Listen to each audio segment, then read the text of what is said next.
Is Serral once again the greatest player alive? Has Clem's TVZ streak truly ended? And what was the most popular girl name in the United States in 1987? All of these questions will be answered in today's episode of StarCraft Today. StarCraft Today. Your favorite StarCraft news show. In the past week, we had the DreamHack Masters Winter EU finish up, and we saw Serral taking his first big European winner. He already managed to take the seasonal finals of the last DreamHack Masters fall, and also getting second place in Aces Rock, losing only to Maru. This time he managed to take out Clem in the finals, but perhaps what was more interesting than the finals and Serral winning and Clem losing was what happened before that, as we saw Marine Lord once again with a great performance out of him, taking out Raynor, something that not a lot of people expected obviously, and then also taking out MaxPax afterwards, even though Marine Lord has been very vocal about his dislike for Protoss and Protoss players in general, not just the race but also the people who play it, and that makes him a little bit different from the other Terrans. But he did manage to qualify for the season finals, getting top 4. The other person that qualified is Showtime. This is the first time that Showtime managed to qualify for the seasonal finals. And as a Protoss player, that obviously makes me very happy. We saw a Showtime that we haven't seen in a while. A Showtime that managed to push Serral to the absolute boundaries of his capabilities, as a 3-2 victory in the winner bracket final for Serral against Showtime. And perhaps some people could say, well, I can see Showtime winning that as well. You know, if it's a different day and Showtime plays slightly more tight or changes his build orders up a bit, like those were close games. That was a very close series. And if you compare that to the series that Clem played against Serral, I think Showtime put up a better fight. So altogether, a very interesting and exciting DreamHack Masters with, once again, a Serral victory in the finals.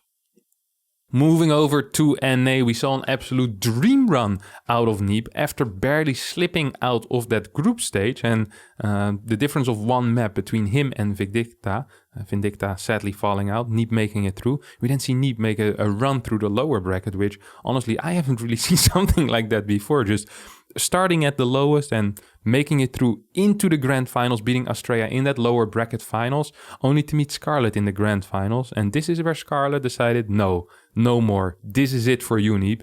Get back home to America. This is a Canadian trophy. And indeed, Scarlet did manage to win 4-2 in that finals. And Scarlet looked good doing it. I was like, whoa, Scarlet, you're back. You're back. Sometimes, you know, she has one of these performances and she just shows up once again. And today was that day. She took out Australia in the winner bracket final, then Neep in the grand final, showing, hey, I'm really good at ZVP. I'm ready. She's going to be going to that seasonal final. So I'm curious to see what she can do there. Of course, we've seen her reach the round of 8 there before, where she ended up losing to Innovation 3-2, I believe. It might have been the first season final. So I'm just really excited what she can perform in that season finals.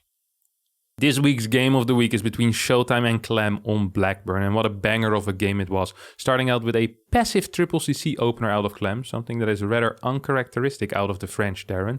We saw him heat up the action a little bit as Doom drop galore, base trades, constant battles, ending up in a late game in which Blink DTs are running around, Disruptors and Stalkers were running around, and lots of bio, sometimes helped out by a couple of Liberators, sometimes helped out by some Ghost, and sometimes just helped out by the Medivacs, just running around trying to snipe bases, trying to kill Eco. Absolutely, so insanely action-packed. We've been seeing a lot of good PvTs in that late game recently. We saw a couple of good games on Romanticide, and once again, this game on Blackburn is an absolute banger.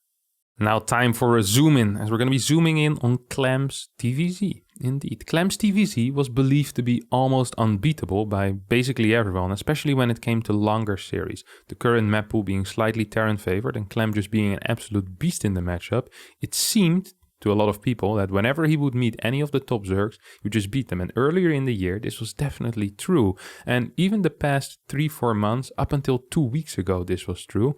Then it all seemed to have gone wrong somewhere. I'm not quite sure if this is confidence in the matchup or just Zergs figuring out Clem a little bit, or the fact that Clem had to play against some Koreans on that big cross-server ping.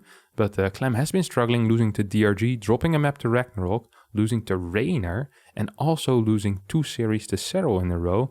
That probably gives him more losses in TVZ in the past 2 weeks as he's had in the entire year. So Where we first believed Clem to be unbeatable, now for the top Zergs, it seems like meat is back on the menu. Is it on? All right.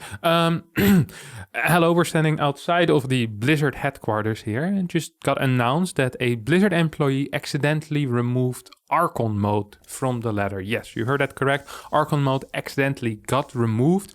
We also just noticed that there are indeed 8 maps in the ladder map pool, even though it did get announced that Backend wouldn't be part of the ladder map pool anymore. So rather than 7 maps, we now have 8 maps.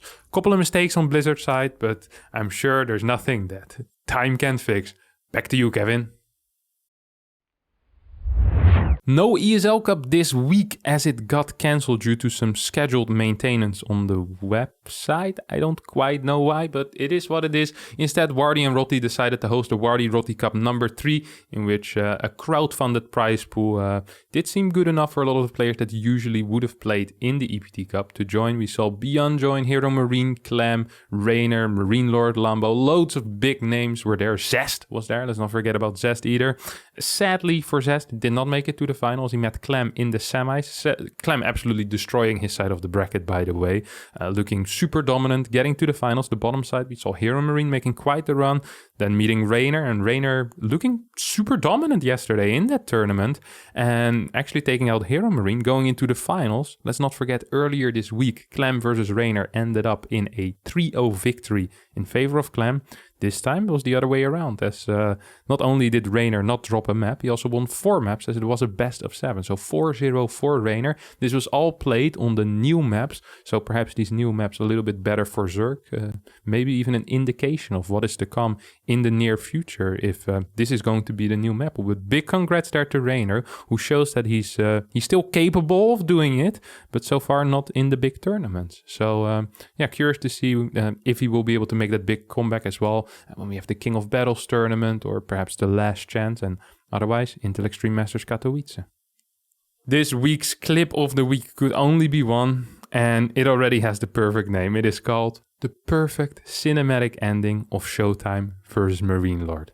Enjoy. That was incredible. I mean, he hates those. He talked about it, so he's got to be cognizant and aware of that. A lot of liberation zones is where Showtime is choosing to take this fight. One disruptor ball will connect onto the Bio Dead Center, so that is pretty nice for Showtime. But here comes the rest of the army of Marine Lord, and he is gaining a flying advantage. And look at that!